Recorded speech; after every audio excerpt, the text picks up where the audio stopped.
पारनेर कृषी उत्पन्न बाजार समिती स्वर्गीय अजितदादा पवार यांना श्रद्धांजली अर्पण करण्यासाठी राष्ट्रवादी काँग्रेसच्या वतीनं शोकसभा आयोजित करण्यात आली होती। या सभेला खासदार निलेश लंके यांची प्रमुख उपस्थिती होती। तालुक्यातील पदाधिकारी, कार्यकर्ते आणि शेतकरी मोठ्या संख्येनं यावेळी उपस्थित असून संपूर्ण परिसरामध्ये शोकाकुल वातावरण होतं। यावेळी सभापती किसनराव राजकर यांनी भावनिक शब्दात सांगितलं की सर्वसामान्य कुटुंबातील निलेश लंके यांना विधानसभा निवडणुकीत संधी देऊन आमदार करण्याचं धाडस स्वर्गीय अजितदादा पवार यांनीच केलं होतं। पुढे पवार साहेबांच्या पाठबळामुळे ते खासदार झाले। त्यामुळे निलेश लंके यांच्या राजकीय वाटचालीमध्ये पवार कुटुंबाचं योगदान अतुलनीय आहे।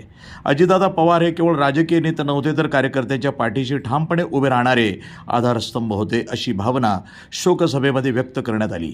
पारनेर तालुका आणि बाजार समितीच्या विकासात अजितदादांचं मोलाचं योगदान असून त्यांच्या मार्गदर्शनामुळे बाजार समितीला राज्यामध्ये वेगळी ओळख मिळाल्याचं वक्त्यांनी सांगितलं।